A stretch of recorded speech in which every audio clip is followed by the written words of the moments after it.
Welcome to Breaking the Chain. I'm Jacob. And I'm Cody.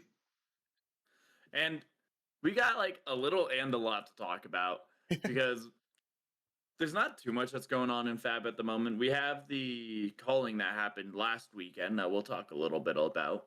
And then we also have spoilers and a lot about the spoilers. And that's what's like, Yeah. not a lot because there's not even a ton of spoilers, but I think there's a lot of conversation we can pull out of the spoilers based on what we've seen.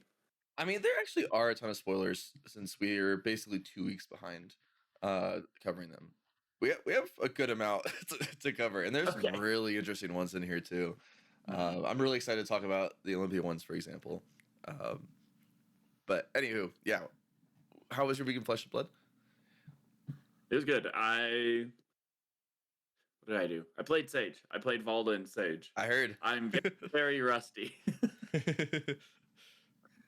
I have like, I still feel like I'm kind of on that break where I'm like not really super invested. And I think it's because I've been like, oh, let me take this. And I actually wanted to play Ira, but I'm like, I probably shouldn't like, because Ira's actually who I normally play in Sage, which is super interesting. But I'm like, I should probably like play something that's a little different. I'm like, I've never actually played Valda and Sage in person. Like, this is going to be a good opportunity. And I don't know, the buy did a lot of work for me. But no, it was still fun, and they were very close games. Like one was 1-1 for like 5 to 6 turns. It was really good, but I just didn't get there both matchups. And then I played it was an Ira where we were 1-1 for like 4 or 5 turns or 5 6 turns, however long. And then it was an Icelander, which I actually had a way to kill the turn before, but I overthought about what I was doing and ended up stalling and then just taking arcane damage to lose. Yeah, that Icelander deck's really cool. The Rablander, as it's called. Mm-hmm. I think that if I was to play a skirmish, that's probably what I would actually bring. Would be the Icelander deck. But Yeah. yeah, I wish I could make it this the weekly Silver Age armories, because it's basically one every week, and the only one I can make it to is the Wednesday one sometimes. And I have so many decks I want to play. I actually heard you guys mention. I heard Alex talk about my desire to do like a live A to Z armory challenge, and I have yet to do one. I have yet to be able to go to one armory, which feels terrible because we actually have the armories here too. But oh well. Yeah, we have I'll a get to it. lot of armories as well. Mm-hmm. But yeah, that was kind of my week in Fab. I didn't do anything else. Like I said, I'm still like on that lull period. I haven't touched like Talishar or anything like really online Fab since Yeah. the ProQuest season. Yeah, it's a bit of a So lull. It's a bit of an yeah. off season. So it makes Well, and sense. it's kind of nice because I felt like I actually did put a lot of like effort and time into the ProQuest season, and I feel like I actually haven't had too much of a break from Fab for a very long time. So it's nice to have this like off period. The only thing I feel bad about is like the only thing I want to do is make Valda videos, post like some more gameplay videos of Valda, but I don't want to go on there after not playing Valda for I think it's been a month now, which is crazy to say.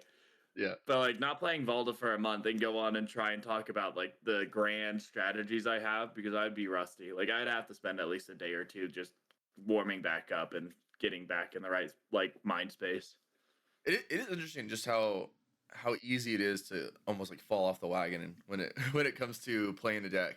Like if you take too long of a break, then you can kind of just feel like you don't know what you're doing when you pick it back up for at least a few matches. You're allowed to get back into the Well, swing of things sometimes. yeah, I'm sure there's a lot of muscle memory that will kick in, but there's definitely going to be some like greater strategies that I'm like, this is too big for my little brain at the moment. Yeah, Let me warm up.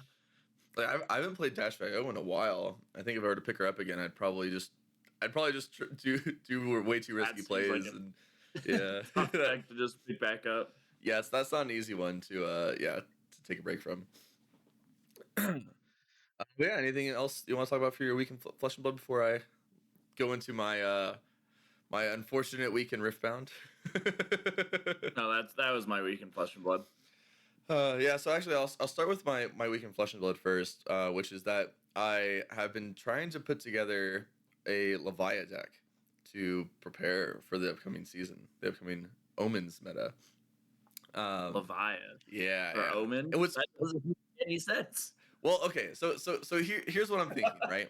Okay, okay. I've I'm always been listening. kind of interested in Leviathan. There's always been this Mhm. like rumbling ever since I saw Mo play it at I think it was either an RTN or a ProQuest, and do really well with it in a meta that was not good for Leviathan, and he did really well with it. And I was like, this deck's sick. Like I want to play this deck, and of course that was pre-claw losing clause, I should say. Um, However, there's this really cool new blue that came out in I think Compendium of Wraith. Is either Compendium of Wraith or Mhm. before that? Probably. Um, Hold on, I gotta find. Is it Boulder? No. Is it Oh, oh, Rock? oh, oh. What's it called? Oh, I Yeah, know Rockyard exactly what. Rodeo. It is in Mm-hmm. Compendium of Wraith. Yeah, so there's this cool blue in Compendium of Wraith called Rockyard Rodeo. The blue 3 cost, generic action attack that blocks for 2, and it's a star power. And it says this card's power is equal to the highest base power of weapons you control. You have 2 6-power weapons you can run. That makes this a blue 6. So you get to have this extra blue 6 in the deck now, which is pretty cool. Um, you have Somewhere in my piles of cards on my it's funny as you're table, like looking I down. I was have, like, I'm pretty sure you're like looking through cards right now to try to find the card. but I bought 3 Rockyard Rodeos because for my Leviathan deck. Because I like playing Yeah. Levi every once in a while. And this is the perfect time to play her when I'm like kind of out of my Valda shackles. But oh, where did there's somewhere in these I have too many piles I need to clean up. I should put that aside. I think I might have pulled one, but yeah, I need to get a playset. Yeah, so I've always been interested in playing Leviathan with this card, or any brute with this Mhm. card, and a 6-power weapon. Although I think the only one that can really run it with the 6-power is Ah, Leviathan, right? I don't think the other brutes actually. Well, I guess you can play with Rock as well. And but you'd have 7 power. oh well, yeah, that's just such a problem. There you go. All right, I knew yeah, they you were got a on playset here. of I them. actually bought them like a month ago because I'm like, I'm gonna have to play Leviathan at some point. This is gonna be sick. I also have at least one of the like full art and Yeah, the Colton EA one, shadows. the D-React, that's nice. Mhm. Yeah, yeah, and she got that card too. She got some good stuff in Compendium of Wraith. Yeah, we So got some support. yeah, so I think that she's actually not in the worst spot, and that's why I tried to do some deck building. I haven't played a game with a deck yet, but I built the deck, and this is actually before we got a brute spoiler that we're gonna go over today. That is is additional support for her. Um, Right. it could be support for her, I should say. Okay, okay. Um, It's like you said the brute spoiler, and I knew exactly what spoiler you're talking about. But I'm like, is that support for her? Like, I think it could be. It's okay, probably okay. not, but it could be. But anyway, we'll talk about it later. But yeah, I like these two new cards you got, the blue 6 and then the yellow D-React that you can kind of recur. And she's always interested in me, so my week in Flesh and Blood has basically been building that deck, and I haven't actually played with it yet, but I put it together. I like got it to the the clean 80. I have the sideboard. I just haven't. I literally went to Talishar to play a game, and I was like, I actually don't have time to play a game right now. And then I haven't gotten to toy with it yet. But that I'm basically trying to figure out what deck I want to play when Omens comes out, because I'm not sure if I want to invest in Ziggy yet. I'm not committed so actually, sorry, this is the real reason, is that I want to practice something before we get all the spoilers. That's really what I'm meaning to say here. Okay. Um, and so I want to work on something in case I don't play Ziggy at Nats. And I think Leviathan could be an option. It's like Leviathan or any of the brutes, especially with the new brute card. But we'll get to that later. So that's my week in Flesh and Blood. And then I have a short So story time. Leviathan is Go ahead. one of the coolest heroes, but Leviathan She's is so also cool. one of those heroes where you have to have a lot of play time to be good. You can't just go and play Leviathan. Can't just pick her up for like a week and be like, I can win an RTN. It's like I played Leviathan for 6 months, and there's like a 10% chance that I can win this RTN. Yeah, but that's what interests me too, is that there's Mhm. so much depth to playing her. Oh, There's there's so so much. much depth, and there's so much skill, and It's such a cool deck. It is such a fun deck. There's a reason that it was one of my like side decks I had for such a long time before Volda came around. Yeah, so she's really interested me lately, and that's what I'm gonna be testing for the next couple weeks. At least that's the plan. Um, but yeah, so I'm gonna do a short story about my experience at the Riftbound Regional. Mhm. A little off-topic section for my week in card gaming instead of week in Flesh and Blood, just because I think it's kind of an interesting story. Um, so I've been playing some Riftbound lately, mostly just for these regionals that have. If for those of you that don't know, they have these. It's called a pre-regional. It's not a regional. It's a pre-regional, which is intended to give invites to a regional that we have no idea when or how that's going to work yet. There's no regional on the calendar as far as I know yet, but we have these pre-regionals and we've had a handful of them. And Top 64 gets an invite to the regional. But in addition to that, the best performing legend out of each legend, or whoever performs the best on each legend, which is the hero you choose in this game, gets a one of however many pre-regionals there's been metal card, and they're worth at least 10K basically. And so you could not even day two this event, and you can get a $10,000 prize because you were the best performing on a really shitty deck. That'd be So perfect for me. yeah, so a lot of people will go and just play decks that cannot win. Like they literally will never make top 8, but they're just going for that prize. And then there's people that will actually try to win as well. And I went with Azir, and Azir actually fit into both categories. He was good enough to win. In fact, the weekend prior, he won the pre-regional. He got first place and finished it off. And by the way, if you get first place in this thing, you get like over 100 grand because you get like it's like 10K cash or less. But then the cards and the exclusive stuff sells for a lot of money in this game. People are shelling out a ton of money for these promo cards. So weekend before, my deck wins. I'm watching his games. I'm understanding exactly why he makes the plays he makes. I would make the same plays. I'm like, I'm feeling so good. I am ready to win this pre-regional in Atlanta. I'm feeling great. I know my matchups. I know how to play them. I know everything. I've been practicing for a while. So I arrive in Atlanta, and we get to the venue on Friday, and you have to go get your badge in the morning on Friday before you can go into the thing. So I show my ID, I get my badge, nothing seems wrong. I bought the premium competitor badge, it was a $500 entry for this thing. But it gave you like a ton of other stuff. You got 2 boxes of the latest product. You got a playmat that's worth like $100, and you got like some side event credit as well. And then like the regular entry for the event is like $100 and doesn't really get you anything besides the entry. And so you're basically paying $400 extra for 2 booster boxes, a exclusive playmat, and anyway, long story short, I paid $500 for this entry to this tournament, and beforehand they sent me an email.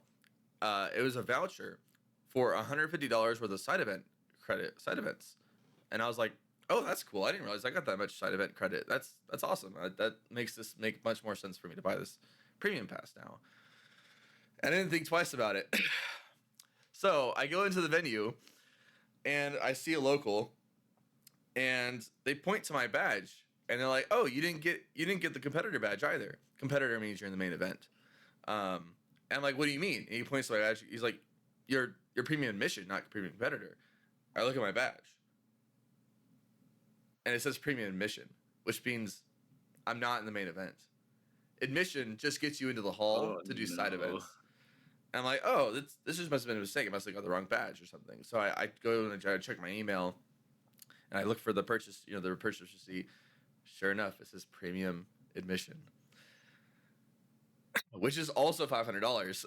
It's the same price as the premium competitor. Except instead of getting main entry to the main event, you get extra side event credit, which is why I had $150 worth of side event vouchers. And by the way, for these pre-regionals, to sign up for the event, it sells out in 10 minutes. So you have to be like refreshing the page right when it goes live on the minute, and then you get in and you buy your ticket immediately, and then you're good. As long as you get it within 10 minutes. After 10 minutes, it's sold out. You can't get in the main event anymore. You can get on a wait list, but you may as well not join the wait list because you basically never get off the wait list. So I find out I didn't buy the main event. I'm not in the main event, and there's no way to like just get into the main event. It's full, right? However, I know first of all that there's one person that is not showing up. Like he couldn't make it last minute. He was going to be in the Airbnb that I was staying with. Couldn't make it. He's not showing up. He's dropping from the event. And I have another local that came with. He was not prepared at all. He like started preparing a week before. He's like, I'm just playing because I'm in the event. I don't care that I'm in the event. I'm not gonna do well, but I'm gonna play in it because I have it. And so he was like, I'm happy to switch with you. We can switch badges or something if we can figure that out and make that work. Because I don't need to play in the main event is what he was saying. He's like, I know you've prepared way more than I have, and I can't win or do anything. So I'm happy to switch with you if we can make it work.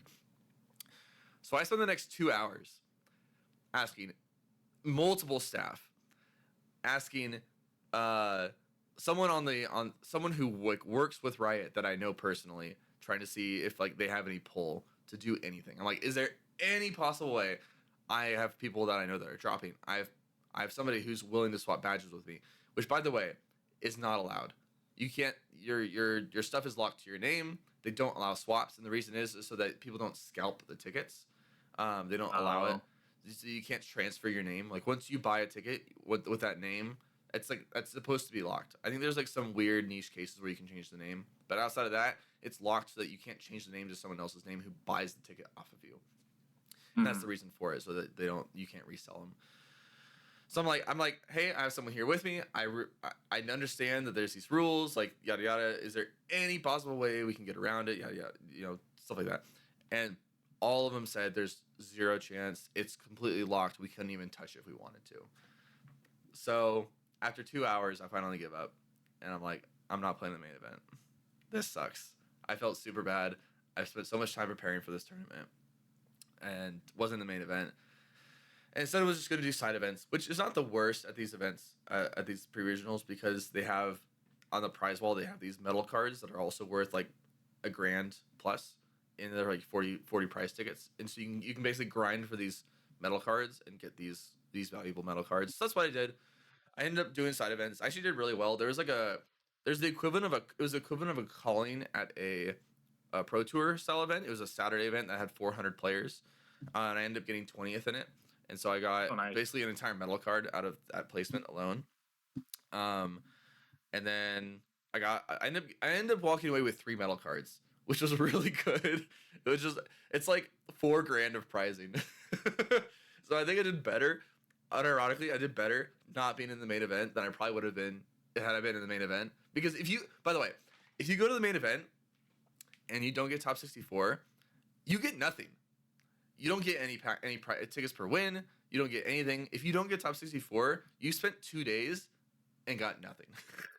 Which, I mean, is also kind of the way with some of these other Flesh and Blood events. But compared to what you can do in the side events, whereas like in Flesh and Blood side events, it's like the pricing is very minimal. But in Riftbound side events, you can get a lot of money grinding side events. You can get a lot of like valuable stuff grinding these side events. And so it feels much worse to do the main event and then get nothing.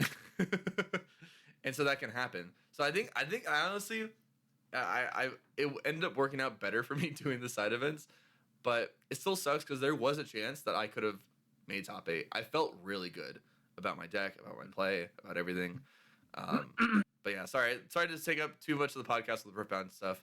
No, you're good.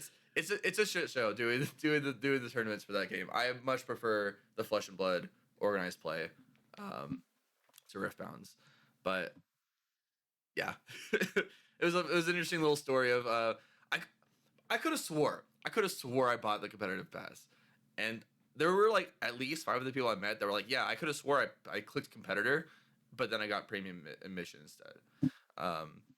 So we're all gonna record the screen next time just in case it is actually swapping on us. Like we click competitor, and then on the next screen it says admissions.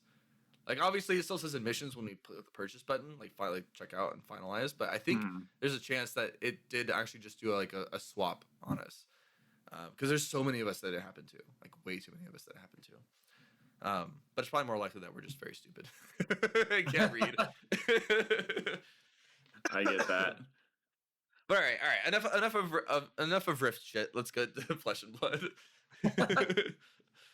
No, I mean it's cool to like hear about because like I don't know anything Riftbound, and I also like. I mean, you were gone last week. It's nice to like hear like, oh, what's going on? Why not? Yeah, but I'm glad the side events at least worked out for you. Yeah, the side events worked out for me. It was still fun. I still had a good time. It was really cool because the Airbnb I was in had a lot of good players. One of them got a best of card, best of Sivir. Another one finished 12th with Draven, and so it was really cool like being around those people and testing with those people that were really good at the game. And yeah, I mean the game's fun. I wouldn't say it's better than Flesh and Blood, but it is good. That's good. And the IP is nice, but I still way prefer Flesh and Blood over Riftbound. It's way better game still. Is it easier to buy product yet? Now it is. In fact, the third set just came out. I went to a pre-release yesterday for the third set. And apparently it's supposed to be the most plentiful of supply. And they just recently like did a new wave of the Origin set, the very first set. At Micro Center, for some reason, Micro Center has a ton of it. I don't know why Micro Center got products, but I saw a picture of like a huge shelf just full of product at Micro Center, which didn't make sense to me, but whatever. But yeah, so it's much easier to get product now for the game. It's like the boxes are selling much closer to MSRP, like maybe $20 more or something. I know it was like super crazy when it first came out. Like yeah. Well, also for what it's worth, even with the supply issues, most of the money is in the very expensive alt art cards, like the signature cards. So like my Azir deck, you can buy it for like $60, and it won a pre-regional. It was like $60. That's crazy. Game's still pretty cheap despite the supply issues. Anyway, we got some really fun spoilers to talk about. Oh yeah, and I think we'll go down on the list because there's some really. We'll go like in order of when we got them. Do you want to talk about the tournament pack first? Yeah, we can talk about the tournament pack. We talked about this last week. Did you get to hear about it again and how cool it is? I don't remember, honestly. I don't think we did, but to the audience, if we talked about this last week, well, you get to hear a second time about how cool these cards are. If we didn't talk about they deserve to be talked about a second time. Yeah, exactly. If they were. Exactly. Did we just want to start with top of the spoilers in the... Yeah. So, like, just a quick on the tournament pack. We have all the different new tournament pack cards. Looks like it's... I'm pretty sure all these cards come in rainbow because I'm pretty sure the first tournament pack had all rainbow of every card that had rainbow colors. I haven't actually had a tournament pack. They look cold foil, but I could definitely see if they were rainbow. No. So they are cold foil. I'm saying they come in rainbow pitch colors.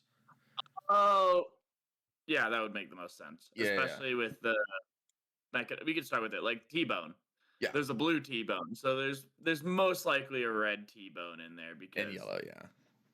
In yellow because blue is, I think, the worst. No. Blue is actually pretty well. It's fine. Yeah. Yellow's probably the worst. Okay, just like any other Flesh and Blood card, but not always. Oh, no. But there's T-bone. There's Cut to the Chase, which is, if you don't know what that one is, it's a 0 block 3 assassin attack reaction where target assassin card with contract gets +3, and then you get a look at the defending hero's deck. The Cut to the Chase looks so good. Like, I'm scrolling through the cards themselves, and the Cut to the Chase looks insanely good. So I definitely want to look at getting some of those. There's Take Aim, There is. I'm gonna skip one for a second. Surging Strike. There's Read the Runes, Blade Runner, which also looks fantastic. Cindering Foresight, Enigma Chimera, Barraging Beatdown, and of course, icing on the cake, best of the tournament cards, Boulder Drop. Boulder Drop is sick. Yeah. I will say though, the Boulder Drop, I don't understand why they chose some of these to have a white background behind the text. You see how like Boulder Drop has the white background, and I think every single other one of them, actually, Enigma Chimera also has the white background, but most of them don't. Maybe it just depends on what the coloring. Considering Foresight has more of a black. I was just about to say, I'm like, I wonder if it's part of the coloring, where it blends in better, or I'm not entirely sure. Because yeah, I see what you're saying about it, where it's like it's a little less see through than a lot of the other cardboard. It makes it look a bit worse to me, but it is what it is. See, the good thing about it is it says Guardian on there, so I'm pretty hype. Exactly. I think it's pretty cool. But no, I can't wait to have the possibility of an entirely full Marvel deck. That sounds awesome and horrific at the exact same time. It would be so cool. So much play. It would be so cool. Oh, man, having a full Marvel -IO deck would be sick. Although I don't know that they'll make the Marvel items. You'll just have the cold foils. But the Marvels just look so cool. I just want more of them. I just want more Marvels. More Marvels. Any rarity, doesn't matter. Give us more Marvels, please. No, I agree. I think they're so cool. And I like doing like these like just entering into the tournament, you get this pack, which I'm sure a lot of these sell for a lot of money. Like I'm sure that Boulder Drop probably sells for 100, if not more. Like it's funny. I was trying to look up Zipper Hit actually while we were talking about this because I was just curious. I was like, what does Zipper Hit go for? There's just no listings on TCG Player. I have no idea what it goes for. So I've been trying to look for a staunch response for a while, like just even looking on like TCG. I'm curious. And it's like I just have not been able to find any of the. Oh, they might finally be on there. Oh, but there's no listings of it. Exactly. But yeah, there's like no listings like any cards. Yeah. I'm trying to find like maybe the Facebook trading group. Is it? I haven't been on Facebook in like 100 years. Yeah, I hate Facebook, but it's actually pretty good for like the trading pages. It has like Flesh and Blood trading and Riftbound trading pages. Oh, that's fair. Why can't I find my Flesh and Blood? There it is. TCG Marketplace. I'll look up Zipper Hit first because I'm curious. Zipper Hit. Like I have no idea what the secondary market on these things are. Mm-hmm.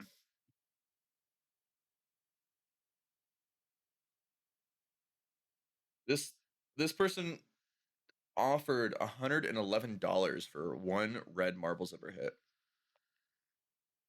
Yeah, I'm not surprised. But also, I have a pet peeve, by the way, when people they remove the price on a sale post with sold. I want to see what it sold for. I want to see what they listed for. Stop removing the price for the sold. Just you can cross it out with a line. There's like markdown text you can do to cross it out and then put sold next to it. Or put sold anywhere else. Just leave the price there. I want to know what it sold for. Right. Yeah, I don't look on Facebook that often, so I wouldn't know exactly what you're talking about, but I hate when people do that. I think these are worth money. That's crazy. Yeah. Well, that's why I'm like, I think they're super cool just to be able to go into an event. And I'm sure at the event you open up one that you like, oh, I open up a take aim. Well, I'm a Guardian player. I don't want to play Ranger. I'm sure there's a Ranger player that wants this take aim that I can trade for like the Boulder Drop or this, that, or another thing. Yeah, and I'm sure at callings there are gonna be a lot of them. Yeah, I guess my only concern is that like if we're already on the second pack, I wonder how much supply there is of the first one. Like how hard is it going to be to get your playset of the first one? Because that's what I was thinking. I'm like, I was so surprised that the first one's already over. Yeah. I feel like we could have had the first one run for a bit longer because like I want almost all the cards that are in there. I want the Wild Rides. I want the Emeritus Mhm. Scoldings. I want the Staunch Responses. I want the obviously the mech stuff. I want the Mob Skies. Like there's so I want them all. They're all cool. They're There's like also some of cool. them that I don't care for as much, like Blue Wild Ride, right? But like outside of some of the off ones, like there's like Flick Flack. I want all the Flick Flacks. I just want them all. Mhm. Yeah, no, like I really wanted at least like two staunch responses because I only ever like usually run two red staunches. So I'm like, it will 99% of the time cover up my sideboard if I put them in. But now I have to get three boulder drops. Yeah. I Yeah, no, really cool packs. I want them they're to have a so longer cool. life cycle and a more population size. Because Mm, I think they're too cool to have gate kept at such a high price in the secondary market. Like there's just when I looked it up, there's just no sales. Like there's just no people, nobody's listing them. mhm. Everyone's keeping them, and when that happens, it's like it's hard to get them. How do you get these? Yeah, Obviously, you're intended to go to these events to get them, but you can't get the ones you want that way. yeah. No, Sorry. they're very cool. I'm very happy that they've done this. I think it's a Yeah, very good thing for Flesh and Blood. And like we're talking, they're rare. So like you just go to an event and you can, I'm sure 99% of the time pay for your like entry fee with these. basically, yeah. With the way they're going, unless you pull pretty bad, And pull a yellow, like a even blue a read the yellow runes. T-bone. I got a yellow boulder drop. Like then you're pretty upset. Yeah, well, I mean, like yeah, like blue read the runes would be really That's fair. bad. That would There's some suck. like the whole cycle's good. Like Blade Runner's really good in Oh, all for sure, colors. for sure, Like for I sure. think that T-bone's a good in all colors. You can Barraging make beatdown is good in all colors. yellow, maybe. Yeah. Barraging Beatdown's It's okay. fine in yellow. Enigma Chimera, you probably don't want in yellow. Not really. Yeah, that's a bad yellow. Take games. Centering Foresight with Blaze coming out has got to be good in all colors. Yes. T-bone yellow is fine. There's some metas where you run rainbow T-bones because people are Yeah, running all destructible but it's multiple. playable. I'm Yeah. sure yellow take aim is horrendous. No, actually, I think blue is worse. Oh, really? Okay. Because if you remember, there was like the red line as Azalea deck that Brody ran a while back that I think you could Yeah, actually yeah. run yellow take aim in, if you wanted to, because you were on a yellow pitch Fair curve enough. instead of blue. But anyways, these are still really cool Yeah, cards, and I know if still I really get cool. one, at least in armories, I'm gonna make it work. Like if I get like a yellow boulder drop, I'm probably going to put that yellow boulder drop in my deck instead of a red one for a while, just so I can flex my boulder drop that I have. Right. Like it's obviously good to have. I almost want to talk about this a little bit further. This like the availability of these things because it's interesting that these are in a very similar realm to the gem packs that we get at armories, right? Hmm. Where the gem packs at armories, you can have a very wide um what's the word I'm looking for? A very wide value in the pack because you can pull a pack that has just some EA cards that nobody plays, and you basically just have nothing. You can also just throw it in the trash. And then sometimes you get like a Marvel Prism or Azuri or whatever, right? So you have this very wide. It's very what's what I'm looking for? It's like not sporadic, but anyway, you can get a very wide range of value in these gem Hmm. packs. But you get a lot of them because you go these you can go these armories at least once a week and get these gem packs multiple times. So it's not as big of a deal. But with these tournament packs, you're traveling for these things typically, right? Like you can't often go to a local thing to get these tournament packs. You're flying out somewhere or you're driving somewhere multiple hours away to get these tournament packs, unless you're lucky and they have a calling in your city. So if they maintain their value like that, if they're a low population size, if every card is worth like $50 plus, that helps alleviate. If you're getting a participation price of like $50 plus, basically, then that helps alleviate the pain of going and entering this event, right? So it's like a double-edged sword. Like I want these to be available for everybody, but at the same time, it is nice having this participation prize that is valuable for these events that people are traveling to.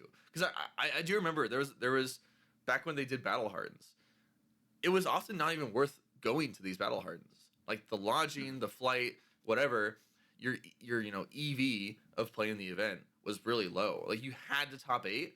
If you top eight at a Battle Hardened, you were not even covering your flight and lodging, right? Of the travel. You had to like win to actually make money back on your The travel. thing about a battle harden is I don't think they ever intended it to be like a travel to destination. Right. I always thought it was more of a, oh, like this is around your area, you can play. And I think that's what, isn't it, battlegrounds are now, where it's like, oh, it's more Basically. of a local event.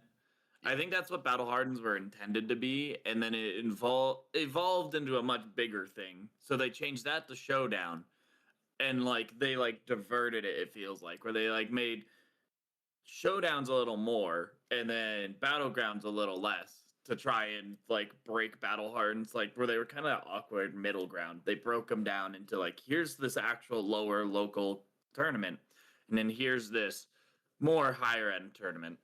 Right, which is really smart because yeah, like you mentioned, it being in that middle ground was just a weird spot because it was supposed to support enough players that they had to rent out convention center halls for these battle hardens, right? Mhm. They had vendors, they had judges, they had all this stuff, and so it cost them a lot of money to run these events that would get sometimes 100 players or less.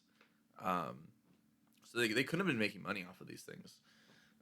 So it made a lot of sense to delineate it, to pair the showdowns with callings, and then to have these battlegrounds that are more local and not like you don't have to rent out a space for it unless the store really wants to support more to support more players.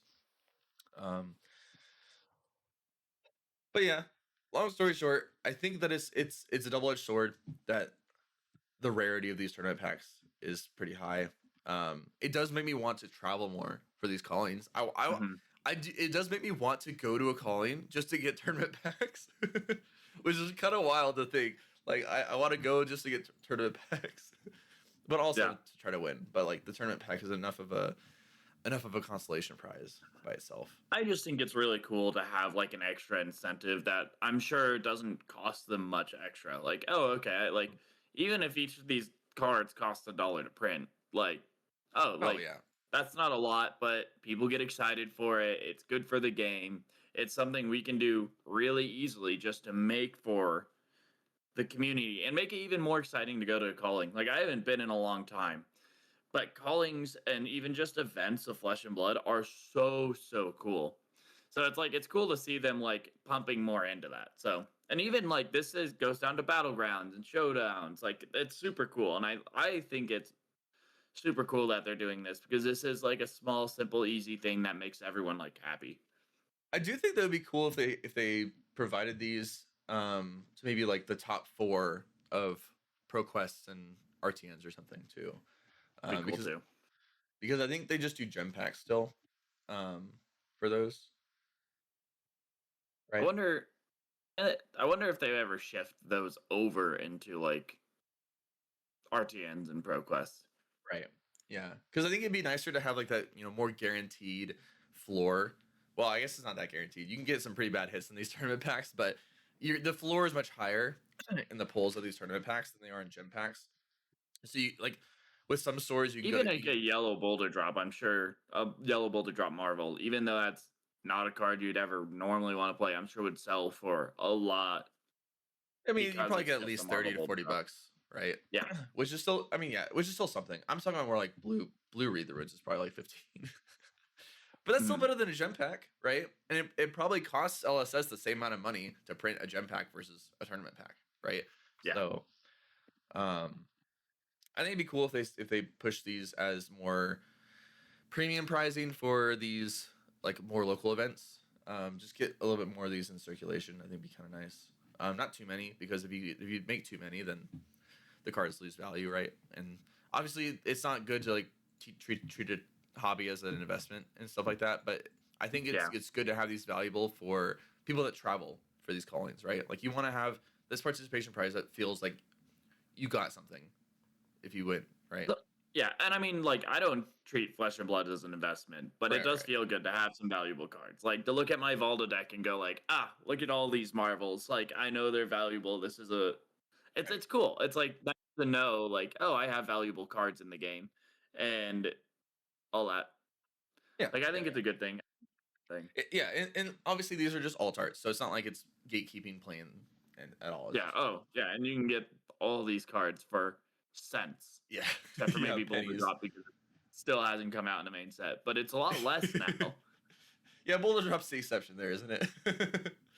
um, but anyway, But again, anything else like you you want could to talk probably about get it. tournament packs No, before no, we we move should on to probably spoilers? move on Yeah. from that. um, We always find something to talk about for way too long. yeah, When I say something, it's usually everything. But it's so funny because like we'll have our notes and we're like, we don't have much to talk about, and it's like actually that's just not a problem with us. it's like uh, every single podcast, we're like, oh, this is probably going to be like an hour, maybe. There's not a lot here to talk about. And then next thing we know, it's like 2 hours later, and we're like, we got to find a way to end this. yeah. Okay, so now the spoiler I'm most excited about out of all these spoilers, which is the oldest, one of the oldest spoilers, or I guess it's really the oldest spoiler outside of the tournament pack, that we haven't talked about yet. The Olympia, well, they're not Olympia, the wager cards. Um, they reveal these as a gift with purchase, I assume for either um the with like the Nationals package or the Pro Tour package. I don't know actually which one it is. I'm pretty sure it's Pro Tour because Okay. they also have the Alt Art Olympia. That is the Yes. Oh, that what one is too. We'll talk because about that I in a second. We'll talk about that in a second. okay. Oh wait, it's not in the spoiler section, is it actually? If you go to the purple Discord, it's in the spoiler section. Interesting.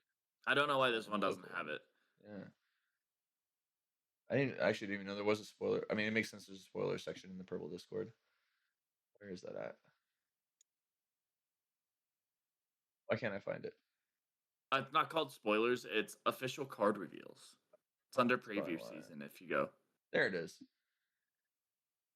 the only reason I know that is because I was looking before we started the podcast. I'm like, I swear they spoiled an Olympia. Is it not in here? And then I There it like is. went over and found it. Yeah, it's weird. Why is it not in another one? But yeah, the Yeah, Olympia. it's Okay, whatever. this is the coolest spoiler actually.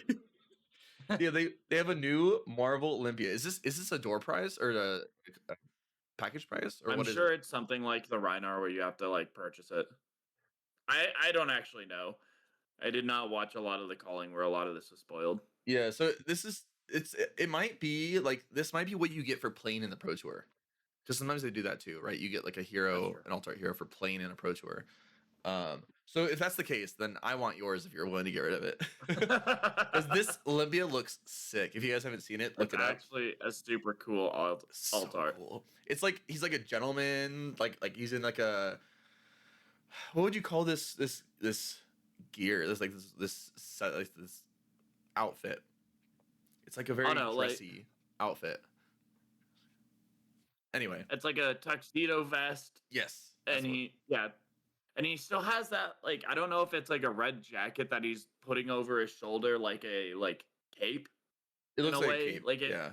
Yeah, Um. but it looks so good because I like it because one, it's very themed to like the Pro Tour itself, where it's like gambling and the casino and all that Oh, fun it is a stuff. Yeah, casino. I actually didn't yeah, even notice that. yeah, it's a casino, but it also is something that feels very in the like it could be in the world of Flesh and Blood. Like this feels like Olympia, the prize fighter, just won his like fight in the arena and decided to go to the local casino to go spend his gold because what else is he gonna do? Because he's rich. Like Do you think like he's pulling his dress up sleeve all up after a fight, or is he about to pull the other sleeve down to start fighting? Which do you think it is? Do you think he's already won, or is he just getting started? I was just about to say, like, if he's closing up for the day, putting the sleeves down, you know, getting comfortable. But if he's getting serious, he's rolling those sleeves down You mean up? Yeah, yeah, rolling it up. or rolling them up. Yep, Yeah, sorry, because got it backwards. in the picture he has one up, and he's showing off his yoked arm. That's his shield arm. He's just like, got it. Mhm. But anyway, really cool card. I'm glad I didn't buy my Olympia Marvel yet, and it wasn't necessarily that I chose not to buy it yet. It's just that no one offered. Like when I posted in like a trade channel, no one sent me like, "Hey, I have one for you." So I just didn't get it yet, and now I'm glad I didn't because I want this one instead. Actually um, like that one a lot. Like it's so cool. there's been a few like the Philadelphia one where like they're at a Philadelphia bar or not bar restaurant, which is cool. And then like the Reinhardt golfing one's cool. Like there's a lot of cool ones, but this one is like my favorite so far. Like because like again, it feels like it could be in lore as Yeah, well yeah. as I think I also just like the color palette.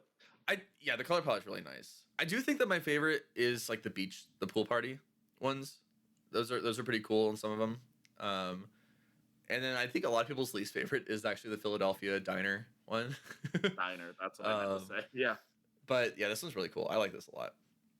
Um, but And I anyway, also like the goblin that's under the table that you can see through the text box. oh, I didn't even notice that. That's cool. When are we gonna get a Just goblin hero? We need one. there is one. That doesn't count. Yeah. A playable CC See, goblin. OCC or even Sage playable in the pit Yeah. fight box. There's a Goblin hero, Right, which right, right. is my favorite hero to play in pit fight. By the way, What does he do again? I think he just interacts with the top of the deck. I Like still you need to spend play a Pit gold. Fight. I have the box and I have yet to play it. Like I own it and Well, I I, I'm down to play with you whenever you all right, want. we're gonna play it sometime because I really I want just to. remember I remember playing with like three people, which he's way stronger with three people instead of four people, because with three people he looks at the top three cards, so I can look at which three cards I want and put my card as the top one. But when there's four people, the idea is I get to choose which event everyone gets. I still get a random one. But he was Yeah. really fun because I'm like, I love just popping a gold, looking around, being like, I want this one. This person gets this one because they hit me last round, and this guy's been neutral, so they get this one. Right. Or just knowing a lion's coming up. Lion? So there's an event where you flip the top card, and then a lion attacks everyone. Oh. I didn't even know that. Yeah. That would have been so funny Yeah. to like I'll probably forget it again when we play and then it was going to happen and be like, "Oh no." It's really funny when you're like low life and you're like, okay, I need this hand. No one's attacked me. Thank God. Lion revealed. No, I have to block. Okay. Yeah, so Olympia's really cool. And speaking of Olympia, there were also this rainbow set of wager cards announced. They are warrior attack reactions, so they're generic they're generic warrior wagers. They're not just, pirate wagers, for example. Um so it's rainbow, but each effect has a different or each card has a different name and effect. So we'll start with red. It's a 0 cost red block 3 warrior attack reaction called Downswing. Target sword attack gets +1 and wagers with the defending hero. The winner loses 1 health. I'm going to read all three of these and then we'll go over them. The yellow is drawing dead. Same stats. The target sword attack gets +1 and wagers with the defending hero. The winner discards a card. And then the blue is donkey. Target sword attack is +1 and wagers with the defending hero. The winner destroys a card in their own arsenal. So they all block 3. They all give +1 and wager. And then they all cost 0. But they have different effects. And then it's the winner that has a negative effect of the wager. It's the opposite of what a wager usually does, where the winner gets a benefit. The winner actually gets a downside. Um, Yeah, it took me a while to actually realize it was the winner that was getting these downsides. Because like originally I was like, oh, okay. So when I thought like, oh, even drawing dead, the yellow one, when I hit, the opponent discards a card. But it's only giving +1. Why would I ever do that? But then when I saw it's the winner, that changes so much. yeah, yeah, it's interesting because like the red one would be pretty good otherwise, and I think it's actually potentially the worst one now. I think, yeah, I definitely think it's the worst one. Yeah, because like the effect is actually not that bad if it was on a blue. If this was a Oh blue, yeah, it would be very I very think very good. I was gonna say if it was the blue, I think it'd be the best one because then you just throw it at your opponent when they're at 1 life and you guarantee kill Right. them. You get to pitch it to the end game, which I mean, you could still run this and pitch You it could, to yeah, the second cycle. But it's more costly to do that. yeah, it's a Um, lot harder to do. yeah. But I think it's really interesting that these effectively punish your opponent for overblocking your sword. Um, and you can also just treat them as in the new Olympia with a new weapon. They're plus twos if you haven't already wagered on your sword, right? Because your sword gets plus one if it wagers. So they're plus twos on your sword. And so you can also treat them as plus two pumps without any text if you hit and you don't have a card in your hand or your arsenal for the yellow and blue. Um, so like the blue one is just good because you can just only play it when your opponent has an arsenal and you don't. Or you can just play as a plus two blue reaction, which is not the worst for a 0 cost. It also blocks 3. But yeah, there's more wagers is good. And then some you can like win these wagers, get a gold off the Olympia hero text, and then just not have a downside because you either don't have a card in your hand or your arsenal for the yellow and blue. So you basically just get a gold and you did a plus 2, which recycles itself, right? Because with Olympia, you could pay a gold, swing your weapon, play one of these, and now you just did a 1 card 5. Okay, I was waiting for you to get there. I'm like, what makes these cards so insane is there a 1 card 5 in Olympia that Yeah. you aren't keeping any other cards in your hand. Yep. You do 5 damage. You recreate the gold. You can swing your weapon for free next time. Yep. Oh, I drew another one. 1 card 5 with no downside. And then if the opponent decides they don't want you to have the gold, they get a downside. Oh, Yep. I block for 5. I have to discard a card. Oh, I block for 5. I lose my arsenal. It's like, okay, you lost the gold, but you lost the wager, but you really won that wager because the opponent had to discard a card because they blocked your attack. Yes. Like it's like I think that's what's so strong. And you do these on the last chain link, obviously, when you have like no downside to it. Like, oh, I have no downside to doing all of these extra effects. And it's like the red one feels the weakest because like you win the wager, you lose a life, you lose the wager, the opponent loses the life, and the opponent I don't think is too worried about overblocking. Like that's where it's like the 0 for 5 doesn't feel as strong. Right. But that's where it's like if you can somehow pitch stack this down, like pitch stack that card down, and then you get them down to like low life. They're at 1, 2, 3 life. That card's the strongest out of the 3. It's crazy. It's like Yeah. Very, very good second cycle card for the red. If you can get but it there. I think they're just so cool because of how they specifically interact with Olympia, where it's like it's a 0 card 5 that Yes. regenerates gold, or the opponent blocks and loses their value and loses their like you lose your gold, but they lose their value. And then sure, maybe you actually pitched your weapon, you pitched a blue, you're throwing this out, and it's a 2 card 5, but that's a very like a 2 card 5 with a opposite of an on hit like. But the thing is, like, it's an on hit and a if this doesn't hit trigger. Like, it's like two things. Like, which one do I care about more? I love these cards because it offers the most interaction. And like, you might be able to see them coming, you might not. But if you have defense reactions, like imagine you have sinks and shelters against Olympia, and they're like, okay, I'm throwing this sword for 3, 1 card in hand, popped a gold, no gold floating. What do you think it is? And then it gives the opponent the Right. time to think, do I want to block this? Because one, it stops Olympia from gaining the gold. But what if it's the donkey, which destroys my arsenal? My arsenal's so important right now. I can't block this. I have to like let Olympia hit, and then they play like the downswing, and you didn't block with 1 equipment because you weren't thinking you were gonna block this. And now it's like, oh well, now I'm just gonna lose life, which I would have rather blocked this. I like Yeah. one like it still has that reaction effect because it's a reaction, but it's also cool because there's some play around it. There's so much like give and take with these cards, and like especially with Olympia, where he's like, I have an upside either way. Like no matter what you do, I am happy. And like, and I Well, mean, of course, there's situations where like maybe he wants you to actually block out because he doesn't want to discard a card, but like generally, it looks like a card that like has upside for Olympia both ways, which is super cool. Yeah, and I think they are disgusting second cycle. All of them. The more I think about it Yeah. too, because you crack a gold, you swing. It's not only one card 5, but your opponent sees an attack coming for 3 of them. They can't just pass and sink below it to do like a 1 card block. They have to give you 2 cards or a card plus armor at minimum, unless they have like in Valda, you have like the 0 for 5 react, right? If you have a seismic surge, like Yeah.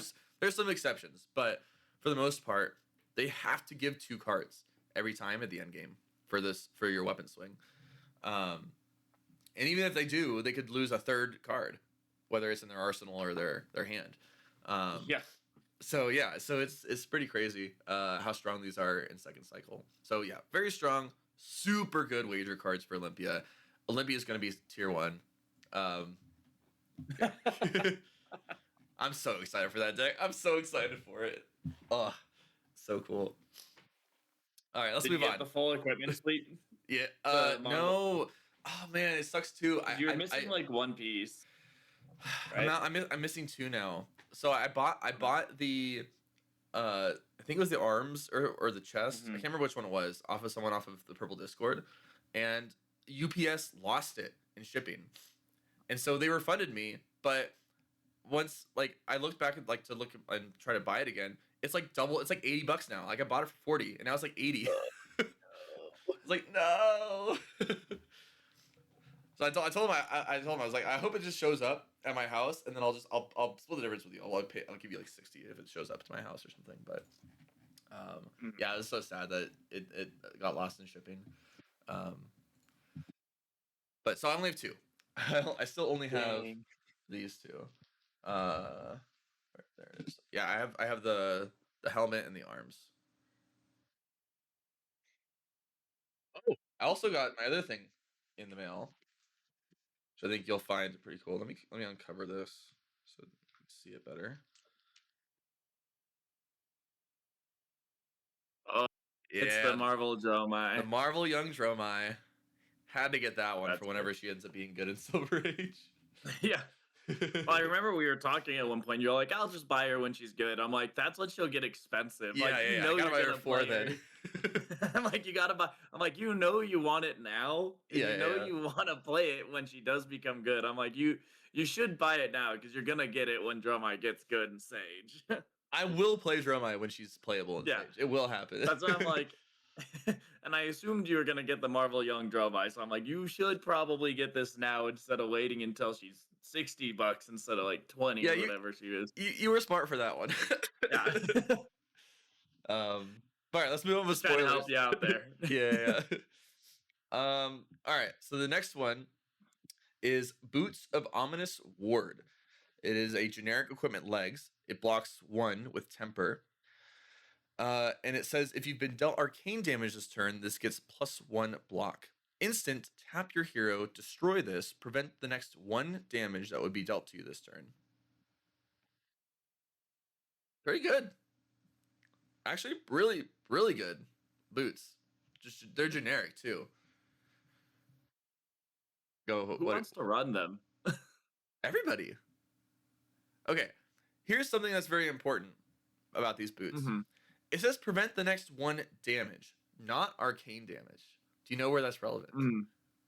Flick knives. Flick knives. But you know what's also relevant against flick knives? Quick dodge flexors. No. Well, not against flick knives, but decks that generally run flick knives. I like my quick dodge flexors. So I would run this in Dio against Marionette. Because the one of the ways that I lose is when they flick their Kiss of Death with the Black Widow on hit. Yeah. And this gets to stop that. No, and that's really cool. But then at that point, you're just running boots that say prevent 1 damage. No, it's preventing like 5. Because it prevents the Kiss of Death 2 damage. Okay. And then it stops you from losing a card, which is like 3 value. So it's like 5 value boots. Okay, you've got a point there. But like also I guess from okay. It's also like it also stops like if they throw a Mark of the Black Widow at you, and you're not marked. This is stopping way Hmm. more than just one, right? I guess that's you've got a point. You've got a point. It's very good against Marionette. That's like the one reason I think that I upgrade these boosts is because of flick knives. The flick knives mark interaction. That's like the only reason See, I think I do it. so. I think it's super silly that the best way to use these boots are not against the arcane, which buff the boots and Yeah, damage, yeah. but because flick knives exist and you can stop flick knives. I think it's literally the best use of arm. I think that is no. You like said that, and that I think it is the best use. It is also good into rune blades for what it's worth. These boots are The- gonna block 3 against rune blades Yeah, that's fair. pretty consistently. You can also block 4 against rune blades sometimes too, depending if they don't want to close the chain for some reason. Because you can block 2 and then you can block 1, and then before the combat chain closes, you can tap it and destroy it while it's on the combat chain still. Mhm. So, for example, actually, you can actually.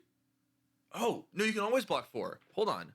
You can always block 4 because you can block, and then after damage, you can destroy it. It just prevents the next one damage, not damage that's currently happening. I guess that's fair. So they block 4 pretty consistently against rune blades. These are good boots. They're really good boots. I don't know. You're not sold? I'm not sold. I'm not sold. Okay, 'Cause, you actually have some decent guardian boots now, which is why you're not yeah, sold. I have guardian boots that do like the same thing, and I don't have to hope and pray that the other hero does arcane damage to me and doesn't have anything that punishes me for taking the arcane damage. The These are other thing sideboard that I'm like, cards. This is sideboard so boots. I think the other thing about this card specifically is it's a boots, which Yeah. normally sounds like a really good thing. Most heroes don't like their boots. But like the aggressive heroes use their boots as extra action points. Defensive heroes usually have their boots as their null rune. So Yeah. like with these boots, I then have to take up 2 slots of my equipment suite just to prevent Runeblade. And it's like I think it's good in a Runeblade. You said that it's good in a Runeblade. Okay, I'm playing into Runeblade. This is a great, fantastic card. But do I want to take an entire slot to Runeblade just to gain 1 value? So you're saying you're trying to say you gain 1 value because you run which boost instead? The seismic surge ones? Yeah, the Okay. seismic surge. So now pretend you're not playing Valda.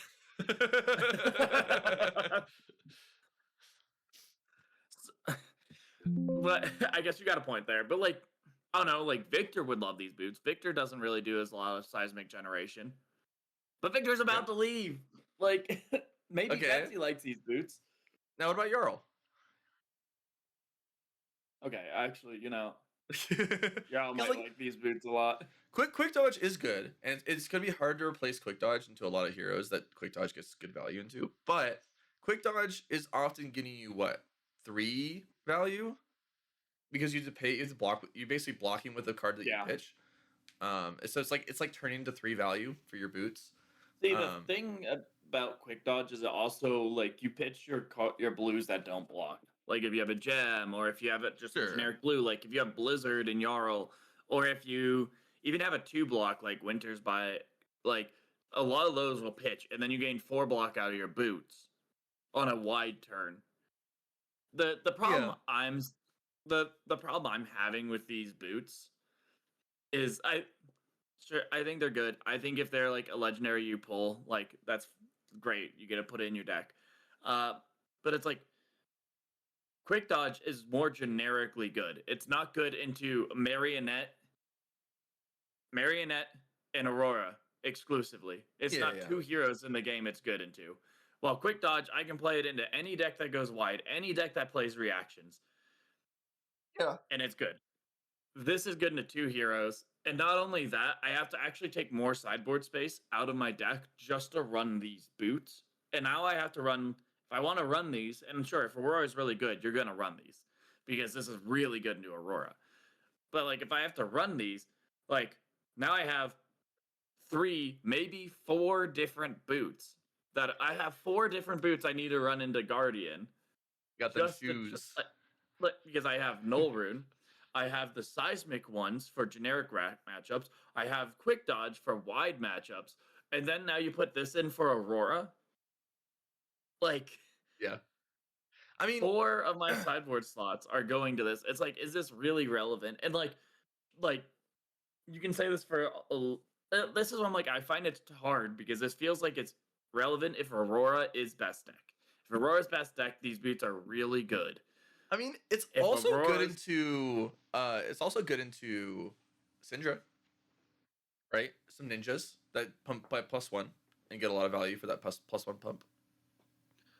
it's at that point it's just a reaction block 1 boots. It's reaction block 4 boots. Well, you have to be dealt arcane to do the block 4. No. It blocks 4 because you're preventing 1 and you're stopping a draw for 3. Okay.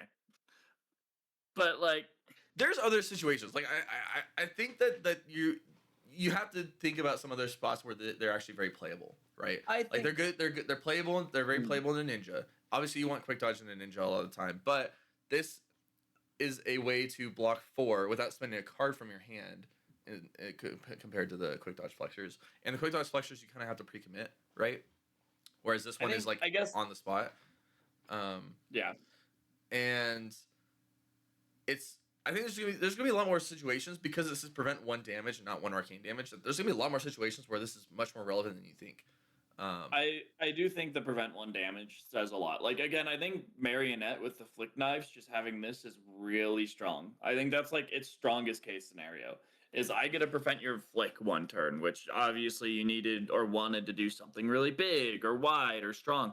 I just get to choose to prevent your flick. But like I don't know. Personally, I find a problem for most decks just trying to put 1 sideboard card in to like just try and run these when I think there's a lot of shoes that are better and or a lot of boots that do close to similar effects. I don't disagree with you. I just have a feeling that these boots are gonna be a staple in a lot of decks because it'll in like half of the metas because I think that it'll just be relevant and it'll be really good.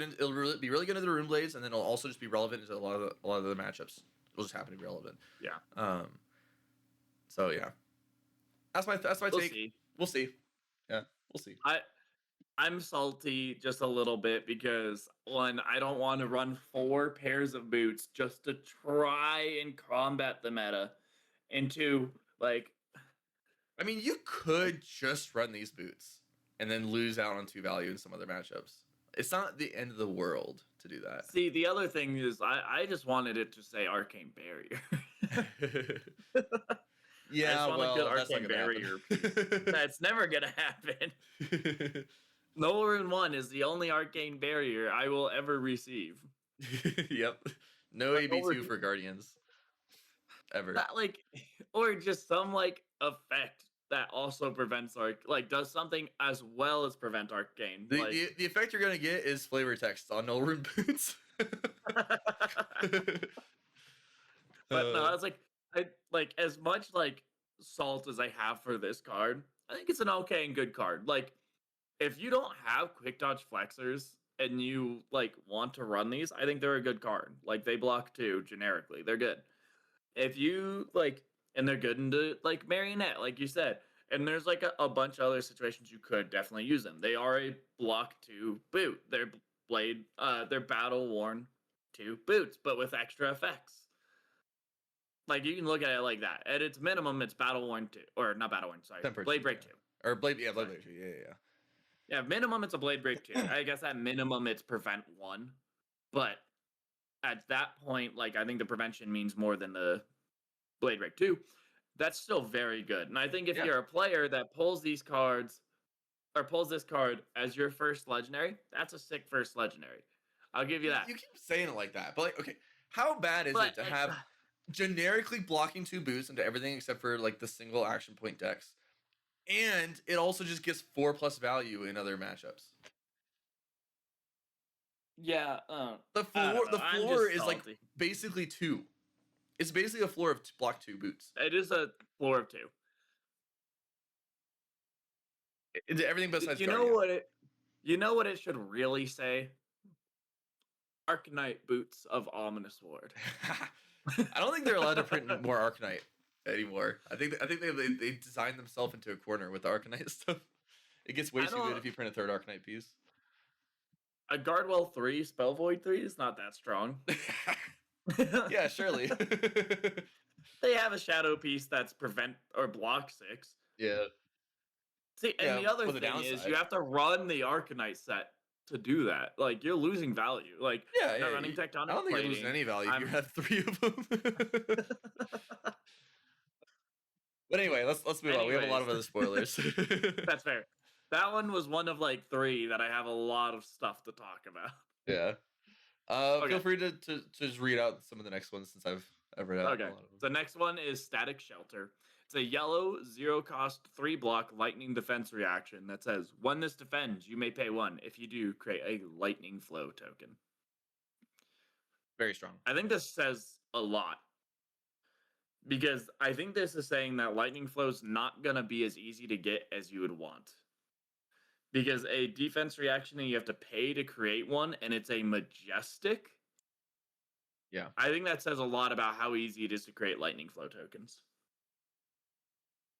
I mean, yeah, I think this is probably one of the easiest ways to make lightning flow. Outside of like pumping on hits for it. And even those are kind of pricey sometimes. Yeah. Yeah, we'll see. We'll see if the lightning heroes end up getting some equipment piece that can kind of recursively generate lightning flows through some other cost. But very strong. I think Ziggy always plays this. Very good. Very, very, very good in Ziggy. Oh, yeah. I'm just trying to think in, like, I guess Acilio can also play this. You can, yeah. Because you also have I don't know if Aurora would ever want to play this. You could play this in Aurora. You could play in Aurora because your hero ability is an instant, right? In Aurora, it's not an action. Oh, that's true. That's true. So you can pitch a blue, make the lightning flow, and then immediately make the lightning surge if you wanted to for the next turn. Oh, that's interesting. And then turn on your tempestuous kiss. Talking about one of the cards. Yeah, we'll get there. Yeah, we'll get there. But yeah, I think it's actually just good in all 3. That makes sense. It's also just a 0 for 3 block. Yeah, and it's a reaction. And it's okay, okay. reaction. You convinced me. Yeah, you. It is good. Yeah, very, very, Makes very sense. strong. Next one, Beckoning Brilliance. Red, is that a 0 cost? It's kind of hard to see. I think it's 0 cost.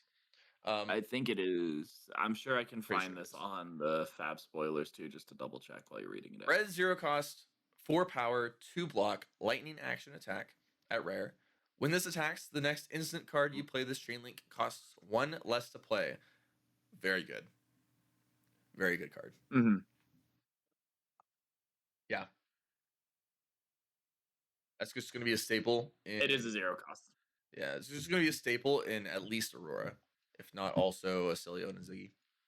I was gonna say, wouldn't Ziggy love this card because you have so many instants in your deck. I'm sure at least one of them is gonna cost 1. It's just how many you have that one. Go ahead. I was gonna say, wait, you have that one. One sec, I have to find this card over in Fabrary real quick. You have that one aura that we've already been shown that cost 1s, the Auratic Shards, which is a 1 cost, one, right? You want a fragment attack? That's true. So yeah, so I haven't seen much yet in Ziggy that really likes this. But I do have a feeling that we'll get some more Ziggy cards that really like it. Yeah, no, and that's what I'm thinking too, is like, I'm sure we're going to get more Ziggy cards that will like it. And then I'm sure we will find like Acilio cards, like instants. Like we already have the Echo Flash. That is deal 1 arcane damage to a target hero when this is put in your graveyard. Deal another. I guess this is the next spoiler. Sorry. No, it's not the next one. Or one of the next. It's one of the next ones. We'll jump to it just because I think it's relevant. Yeah, Echo Flash. It's a yellow 1 cost lightning wizard instant. Deals 1 arcane damage to target hero. When this is put into your graveyard from anywhere, your hero deals 1 arcane damage to target hero. This is just free if you have. It's a free 2 arcane if you play the Beckoning Brilliance. So it's like it's a 2 card 6, which is on value, but it's 2 arcane, which is a little harder to block out. The other thing, yeah, and that's why I'm like, I think there's cards we haven't seen yet that's gonna make this even better. So I think So it's definitely something that will make it in the list. the strength of this card actually isn't with the beckoning. It's actually just with the hero power. Because Celio Forked Continuum says instant pay 1 tap, destroy a lightning flow you control, discard a card, and create a ponder token. If an instant is discarded this way, you may play it this turn. Yeah. So not only do you get the when this is put in your graveyard from anywhere, your hero deals 1 arcane. So you get the 1 arcane for discarding it, but you also get to play it, which means it'll go into the graveyard again. So when you pay 1 to discard this, you have to also pay, I guess, the 1 to play the Echo Flash. You're basically paying 2, destroying Lightning Flow. You get a Ponder. You deal 4 Arcane. I guess that's it. It's pay 2, deal 4 Arcane, make a Ponder. Is it not deal 3 arcane? It's 4 because it goes to the graveyard first, deals an Arcane, because it says when this is put in your graveyard from anywhere. Oh, but then you have Volzar. No. So then it gets played again. So it gets played, put on the combat chain from the graveyard, and then goes to the graveyard a second time. Yeah, but it only gets played once. It goes to graveyard, deals an arcane, gets played, deals an arcane, goes to graveyard, deals an arcane. Oh, I'm crazy. Yeah, you're right. It's 3 Arcane. I mean, you could Volzar it because you can just you use a Volzar, so it ends up being 4. Yeah. It ends up being 4 with Volzar, the new Volzar. But yeah, I wasn't considering that. But yeah, it is 4 with Volzar. It's a 2 pitch for Make a Ponder. It's like a 0 card 4 in Acilio. If you have the lightning or the lightning flow. Well, it still costs 1. I'm saying it's 0. Oh, it does cost 2 actually. Yeah, because you have to activate the hero ability. Yeah, there's still yeah. But I know we're talking about that card, but that's what I'm saying. Like, I think Beckoning Brilliance is gonna have effects in other areas where it's relevant, and that's why I'm like, I could see it being something in all the heroes. The only downside is it doesn't have Go Again and it blocks 2. So I think it's something where that could be its real big downfall, but I could definitely see it making it into a lot of decks.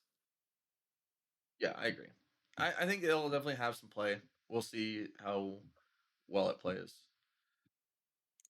But then, yeah, Echo Flash is really cool because it reminds me of Forked Lightning, where it says deal 2 arcane damage, deal 2 arcane damage, which is a really, really old card from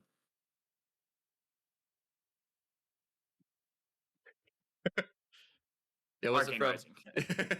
Arcane Rising. Or is it from Crucible? I think it's Arcane. I don't know. Maybe it's Crucible. All right. While you're looking that up, Blink of an Eye is a red 2 cost, 7 power, 3 block, lightning illusionist attack action at rare. So it's a 2 for 7 currently with 3 block. Whenever this fragments, you may banish a lightning aura permanent you control with no hollow counters, then return it to the arena with a hollow counter, and it has fragment, which is whenever a card with 2 or more block defends this gets -2. This seems very strong. This seems very strong. This seems very strong. Because you're basically getting your hero ability for free if your opponent blocks it. You get to throw this without a lightning aura, and then instant speed play the lightning aura in response to the trigger.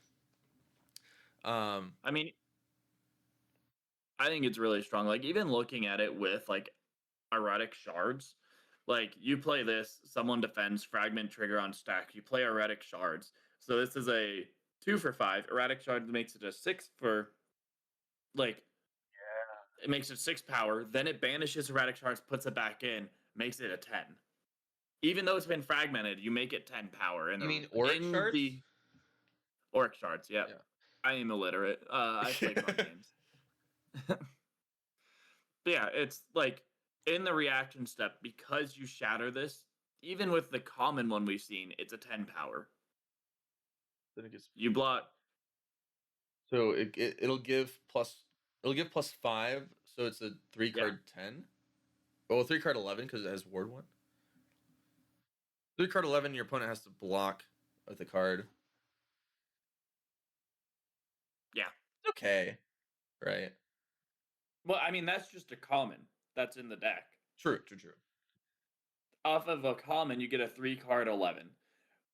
This is a rare in the common, giving you what is almost the value you want to reach in Flesh and Blood. Yeah.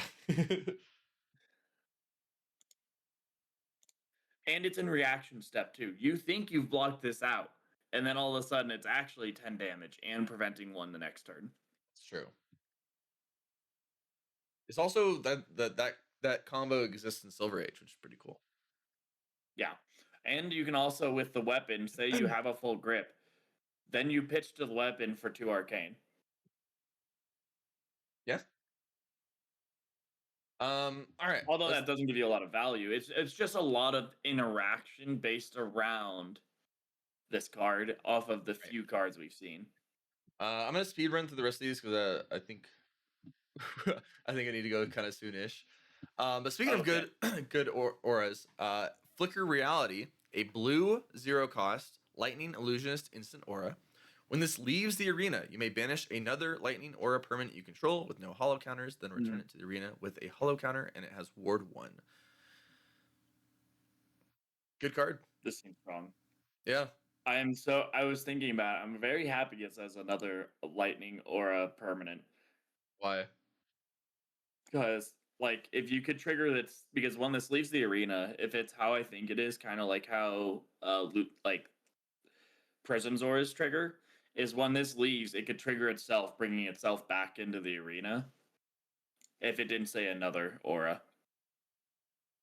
I mean, you can only do it once because of the hollow counters, right? Yeah, but even then, like being able to trigger itself if you don't have any auras down, and then you could target something else, or even just prevent more damage.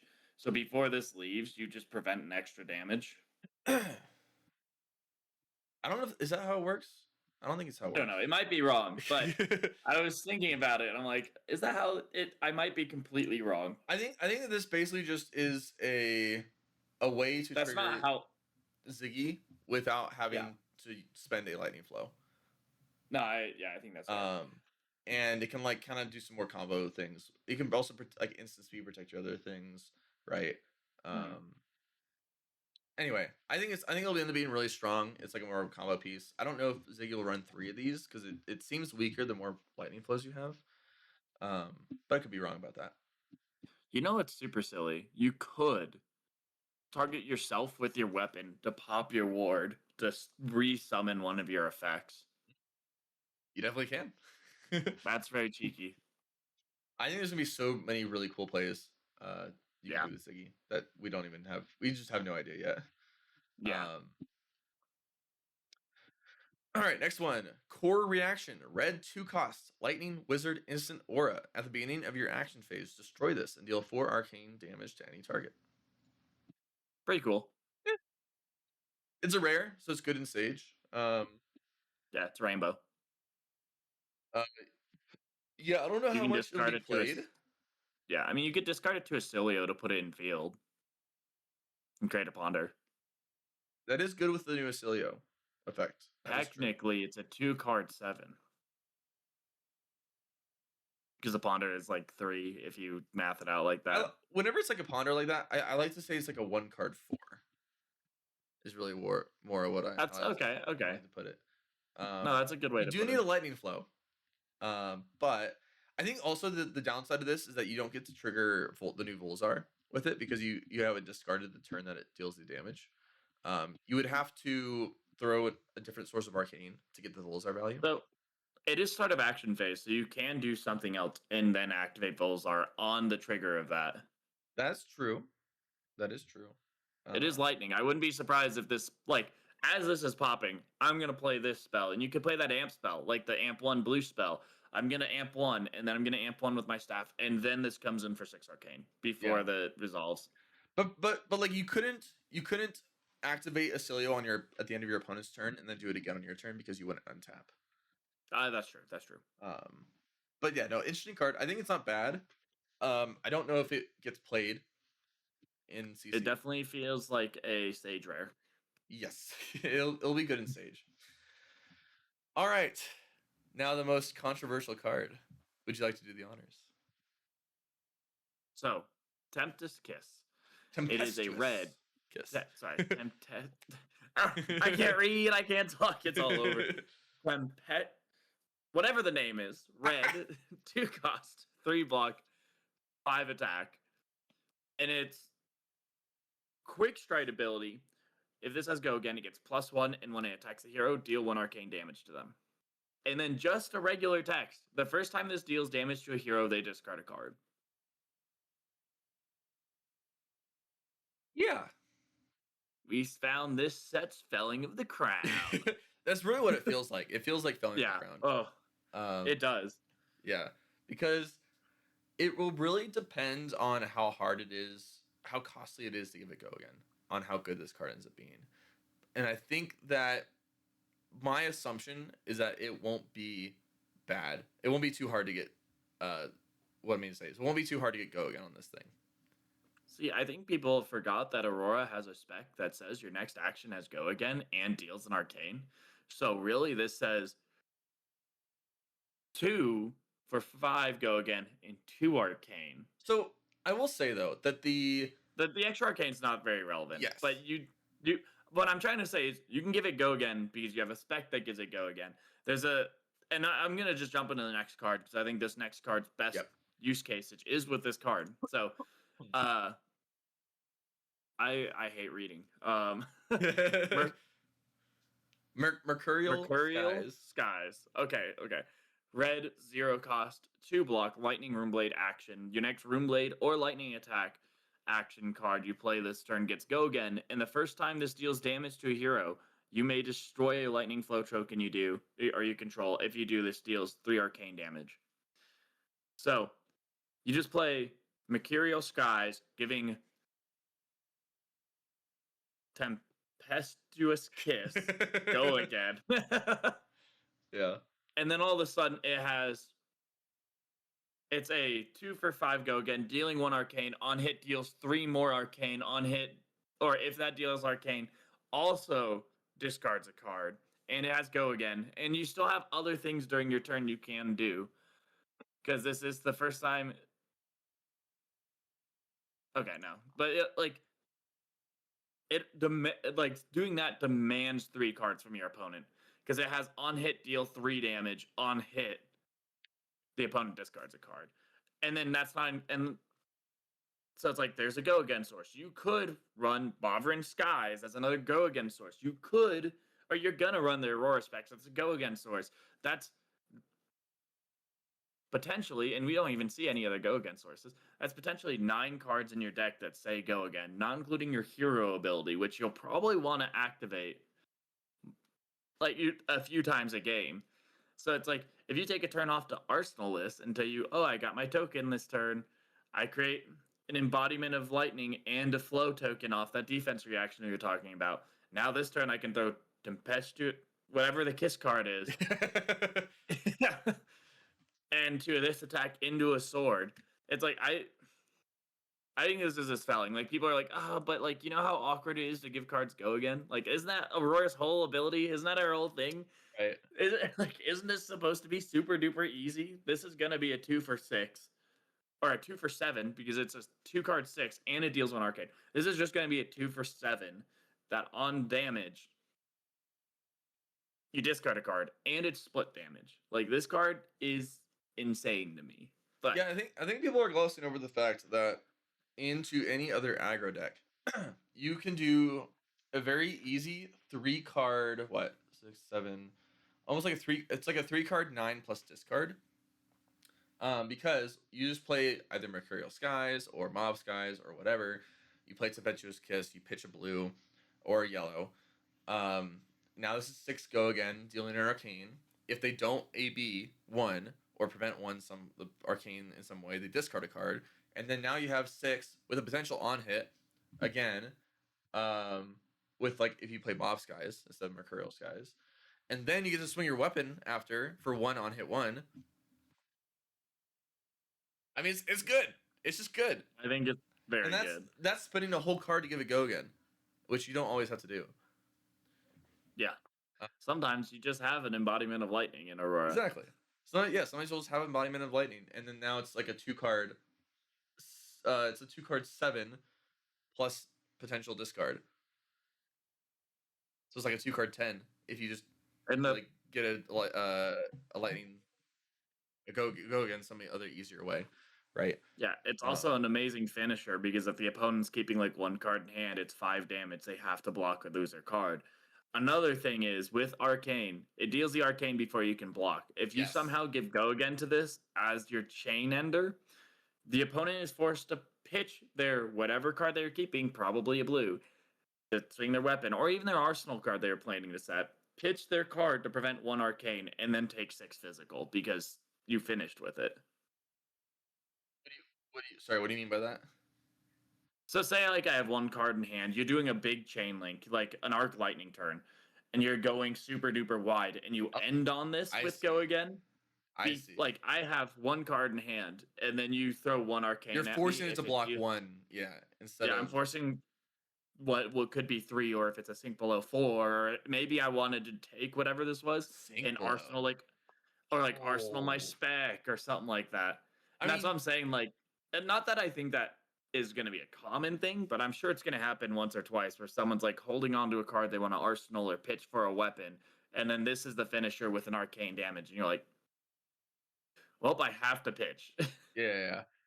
For what it's worth, if it's an arc lightning turn, you can always just float one for until they can't play this anymore. But yeah, Mhm. um, there's just a lot of value with this. I don't think it's quite as busted as everyone thinks it is.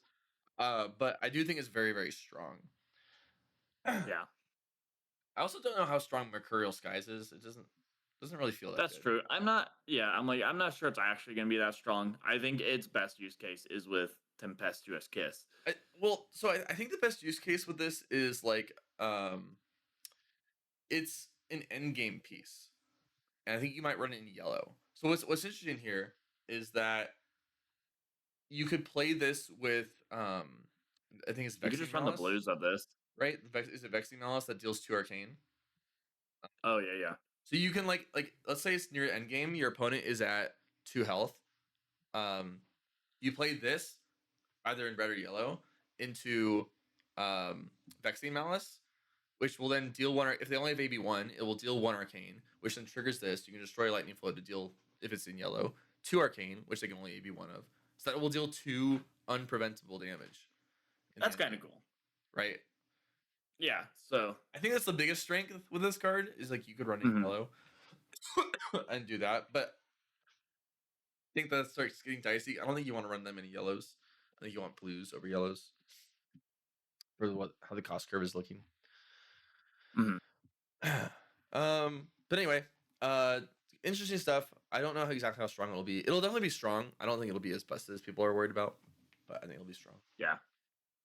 Um, Ominous Aggression. Um. Oh, good. Mhm. Go ahead. No, I was gonna just start the next I card. can just do the name for The you. Okay.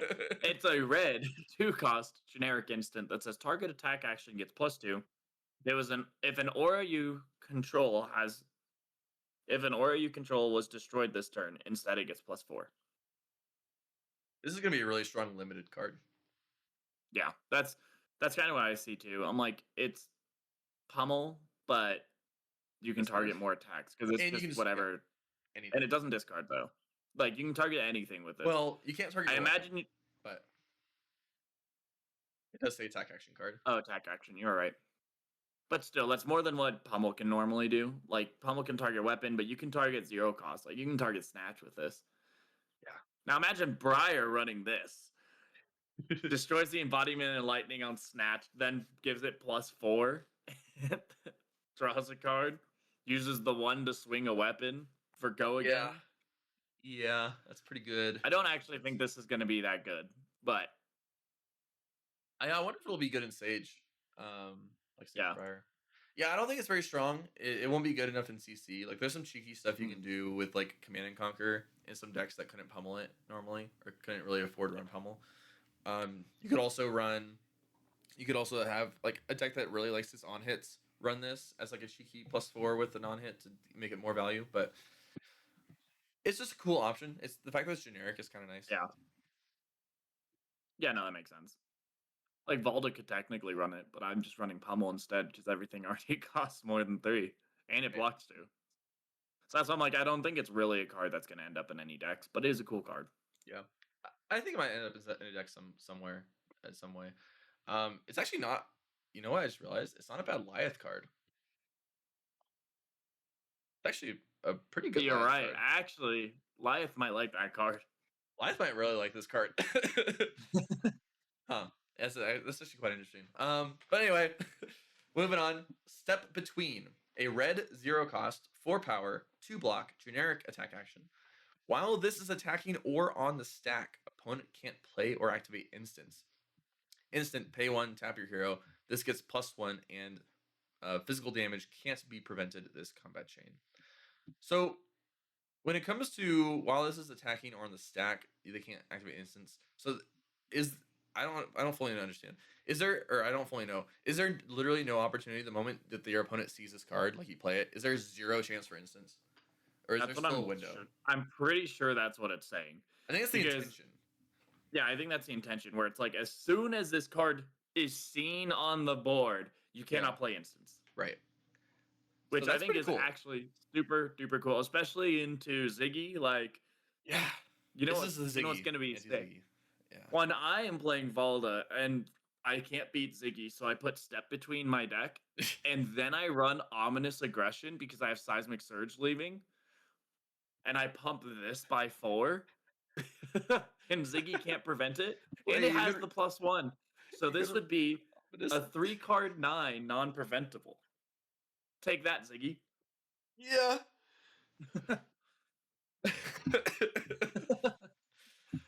Yeah, it's No really good. ward for you. Shun shun. Yeah, it's really good into Ziggy. I think there's a chance that it could be good into Acilio as well. But I don't know. We'll see. We'll see. Yeah, we'll see how important it is. It's definitely anti Ziggy. That's for sure. Is definitely anti Ziggy. But yeah, I saw this. I'm like, it's too bad this costs 0. It's probably good for the game it costs 0, but as a Guardian player, if this costed 3, I'd be so excited. I would Well, be like, this is the card we've been looking for. yeah, Or if it costed 2, and then I could make it 3 if I don't have the pummel. yeah. And then if I have the pummel, But see, you can just but no, it's ominous probably aggression instead. yeah, yep. All I right, did next. see those 2 cards come out, and I'm like, I could see that, but Yeah, we'll see. it'll be disgusting in limited though. That's for sure against Ziggy. Yeah. Oh yeah. Third Eye of the Sphinx, illusionist and wizard equipment head, block 1, blade break. Instant, pay 1, tap, destroy a ponder you control, draw a card, and as spell void 1. You just get to cash Cool. out on your ponders on the same turn. That's pretty cool. I think it's pretty cool. Yeah. Not much else to say. Cool card. I like it. Yeah. I think Acilio could definitely run that. New Acilio definitely runs it. Yeah. I think that there's some. It'll be interesting to see if anybody else runs it. Yeah. Because there's a lot of ways for wizards to make ponders. Mm-hmm. And the ponder isn't always that good for wizard either. Next one is, I think one of my favorite ones, Lion Claw Maul. 1 power, reviled guardian weapon, hammer axe. Wait, it's a majestic. That sucks. Yeah. It's a majestic one-handed action, pay 2, tap, attack. If this has power greater than its base, it gets +1. When this hits a hero, the crowd boos you. Goliath gets a weapon.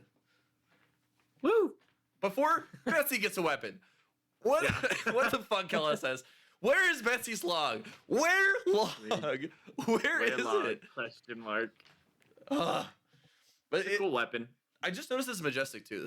That's pretty sad that it's not. Why is it not a common or a rare so we could play it in Silver Age? That kind of sucks. Yeah, it does feel like a rare weapon where it's good. Yeah, it's But definitely good. I don't know how much stronger it is than Titan's Fist. because in theory it's Titan Fist in life that cost 1 less. Yes, If it but hits. but your hero But power I mean, costs you gain 2. the power. So You gain the benefit of getting booed. which like might be more relevant than just that. Yeah, I think you have some I think you do have some one cost auras you like to play in Lyeth. Um, so you get to curve with a blue. Mhm. Um, yeah, I mean it's a very serviceable weapon for Lyeth. Yeah. The next card is very strong. This is the brute card I was mentioning before. Hmm. Feral Instinct, a yellow 3 cost, 6 power, 3 block, brute action attack at Majestic. If you've intimidated an opponent this turn, this costs 3 less to play. So it's free if you've intimidated this turn. And it's a Reinar yellow gets 6. another buff. Let's Reinar go. card, Eugene C's 100%. getting a buff. Reinar is getting so much good stuff lately. This is also I heard someone mention this is really good in in a version of Cheeto as well, which I agree with. Because you can run Bad Breath, which intimidates, and then Yep. this is now free. And it'll curve. I think Bad Breath costs 2, so it curves with your hero build. If you have Go Again on one of your attacks, it curves well with your hero ability, I should say. Um, Oh yeah, if you have an extra blue and yeah. yeah, you get to like pitch bump up a Go Again. Like there's that other new Go Again card that came out in Compendium of Wraith. Oh, 0 for 2. If this hits, your next attack has a base of 6. Yes. So you get like bad breath into that, and then you Which I mean, it doesn't buff the Feral Instinct, but it's still a Go Again card that you get to buff with your hero yeah, ability, and then yeah. and it like the threat makes the opponent want to block the first one. Then this comes in, or I guess Yeah. You could, yeah, that's actually something else too, is that you could do like Bad Breath into like looking for a scrap, and have a tunic up and a card in hand, and it could just be Feral Instinct, and it, well, not looking for a scrap. There's another card you could run. Anyway, I think there's ways to make this really good in Cheeto as well. no, I think that's fair. I think it is a good card. Yeah, it's also a yellow 6 for other brutes, which isn't the worst. Because and it, I think I agree. There's not really a way for this to be very particularly good in Levia unless you have a really weird build of Levia. But it's a yellow 6. I mean, I think Leviah runs the blue Blue what? intimidate. The attack gets +2 if it's not defended by 2 or more cards. Watching me down. Yeah, barraging beatdown. Thank you. She does run the blue of that, so like it could be a yellow that you just run in your deck because you play the blue into this. Yeah, I wasn't running it in the list that I made, but yeah, very strong, very strong in Reinar. Probably pretty strong in Cheeto.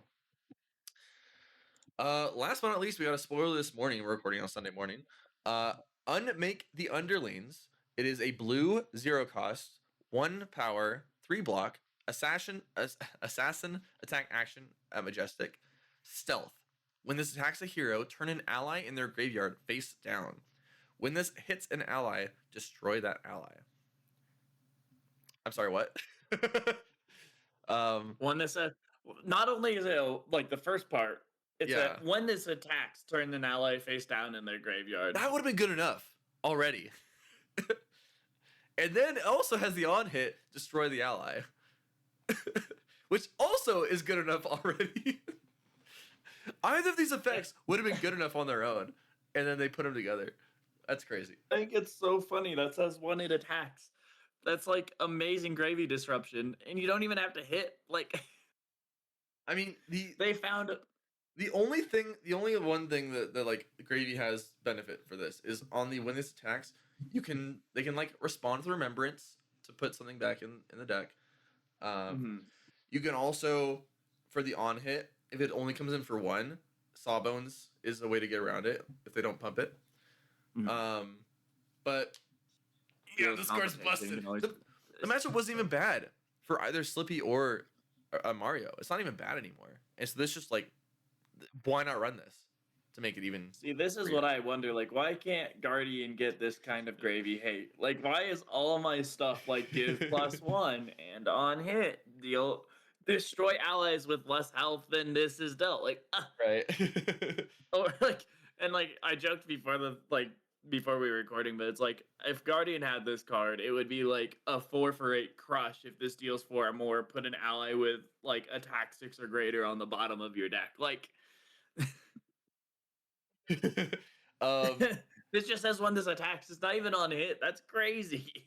Wait, I just realized. Yeah, there's I Alex pointed out in the spoiler discussion that Huntsman doesn't have to run Gravekeeping anymore because of this card, Yeah. which is a big deal.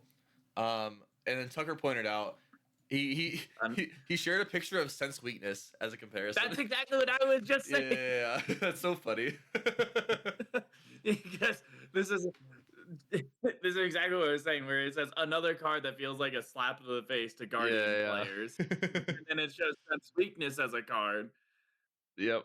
These are basically the same card, right? Yeah, exactly. That's so funny. But yeah, very strong assassin card. Yep. Yep. I Nothing think much- it's a great card. Like, I think it's good for Yeah. assassin. I'm just jealous because I want something that does a similar thing in Guardian. Yeah. Yeah. I think not that Azuri is gonna be very strong anytime soon, but it's also good for Azuri. I think that's a rough matchup for Azuri. And she Oh, gets that's help there. so cool to be able to just recycle this card and over and over and over again. Be I able didn't to even think turn about the that. card. You get to recycle Yeah. it. It's when it attacks, not on hit, so you get to recycle the effect. That's so good for her. She gets to That's fatigue so Gravy cool. that way. Why is this not a Surrey in the art? That's so much better than. Yeah, that's like really cool. Actually, that's really cool Azuri tech for Gravy. Okay, I like that a lot. Actually, Yeah. That's sick. that's super cool. But yeah, that's all the spoilers we have.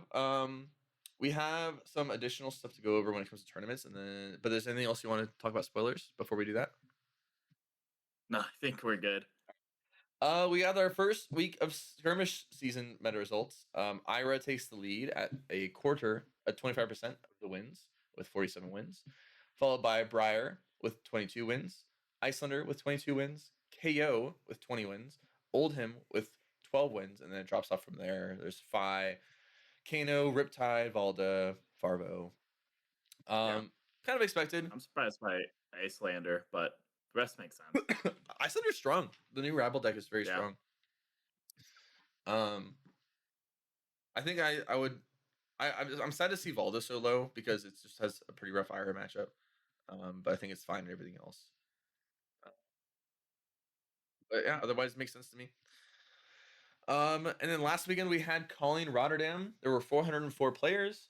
12% of the meta was Marionette, 11% Basilio, 9% Victor, 7% Syndra, 6% Vincent, 5% Dio, and then there was Gravy, 3% Reinar, 3% Jarl, Fang, Sai, and so on. The conversion rates, the most converted was Marionette with 4 copies at 29%. Then Victor at 37%. Some other notable ones, there 43% of the Reinars converted. Half of the Lias converted. Half of the Lias, all 2 of them. There's 1 that converted. Yeah, and then the only Max converted. Max the Hype Nitro. Top 8 was 4 Acilios, 2 Victors. Surprise. Right, a Gravy and a Huntsman. And then the winner was Filippo Barbani on Victor, beat 3 Acilios in top 8, top 4, and finals. Yeah, that's crazy. Yeah, but 3 Acilios in a row. His deck was apparently it had like AB5 and was just built to. It was running the Arcanite set. Yeah. Arcanite Skullcap, Arcanite Fortress. Yeah, I think it was just fatigued. It just like ran effectively AB5 and just went for fatigue against Acilio. Had a clearly very good game plan. Beat Michael Fung, I believe, in the finals. Yeah. Yeah. Anything else you want to talk about before we tie off this episode? Nope, that should be it. Please leave a like and subscribe. It helps us out a ton. Makes us know that we're doing a good job over here. Let us know in the comments below. What do you think about this current meta? What do you think about the spoilers so far, whether on YouTube or on Spotify? And with that, I'm Cody. I'm Jacob. Thanks for watching and listening.